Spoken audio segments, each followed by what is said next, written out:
ഇബ്രാഹിക്കോ, ഈ കേൾക്കുന്ന സത്യമാണോ? എന്താണ്?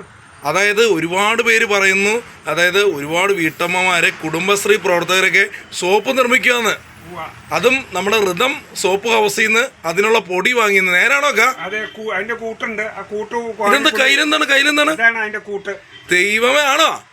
ഇത് ഞാൻ അറിഞ്ഞില്ലാട്ടോ. കാരണം ഞാൻ സത്യമാണെന്ന് അറിയാൻ വേണ്ടി ഞാനിപ്പോ വന്നപ്പോ ഒരാള് പറഞ്ഞാണ്. അപ്പൊ ഒന്ന് കയറി ചോദിച്ചേക്കാന്ന് കരുതി. അത് ശരി. അപ്പൊ കൂട്ടുകാര്യങ്ങൾ ഇവിടെ ഉണ്ടല്ലേ? അപ്പൊ സോപ്പ് ഉണ്ടാക്കണുണ്ടോ? കുളിസോപ്പ് ഉണ്ടാക്കണുണ്ട്. അലക്കണ സോപ്പ് ഉണ്ടാക്കണുണ്ട്. അത് ശരി. സോപ്പ് പൊടി ഉണ്ടാക്കണുണ്ടോ? എന്റെ പൊന്നെ, ഞാനേ ഇത് കണ്ടിട്ട് ഞെട്ടിപ്പോയി. കാരണം എന്ന് വെച്ച് കഴിഞ്ഞാൽ ഇവിടെ ഉള്ളതായിട്ട് നമ്മളിപ്പോ ജസ്റ്റ് വെളിയിൽ നിന്ന് നോക്കിയപ്പോ തോന്നിയില്ല. ഇപ്പൊ ഒരുപാട് പേര് വരുന്നുണ്ടല്ലേ ഇവിടെ വാങ്ങാനായിട്ടല്ലേ? അതുകൊണ്ടോ? ദൈവം, ഇത് എന്താണ്? ബ്ലീച്ച് പൗഡർ ഉണ്ട്. അന്ന് കാണിച്ചേക്കാം. അത് ശരി. ഇവിടെ എല്ലാ ഐറ്റംസും ഉണ്ടല്ലേ? അത് ശരി. ഇതൊന്നും അറിയുന്നില്ല കേട്ടോ.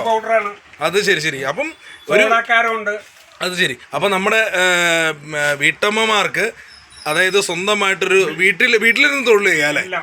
വീട്ടിലിരുന്ന് തൊഴിൽ ചെയ്യാം. ബ്ലീച്ച് ലിക്വിഡ് ഉണ്ട്. അത് ശരി, അതിന്റെ ഉണ്ട്.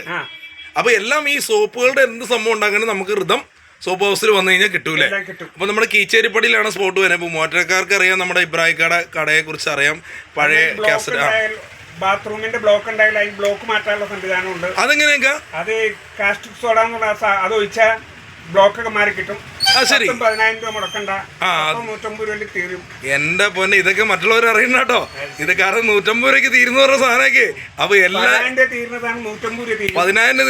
150 രൂപയ്ക്ക് തീരില്ലേ? അപ്പൊ എല്ലാവരും കുടക്കീഴ് തന്നെ ഉണ്ട്. അപ്പൊ എന്തായാലും ഇതുണ്ടല്ലേ? അപ്പൊ സോപ്പ് നിർമ്മിക്കുന്നവർക്കും അതുപോലെ വീട്ടമ്മമാർക്ക് ഒരു തൊഴില്.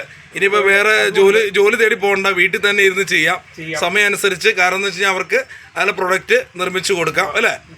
ഓക്കെ, എന്തായാലും സന്തോഷമൊക്കെ. അപ്പൊ എല്ലാരും വരിക, Ritham soap house. Okay, thank U.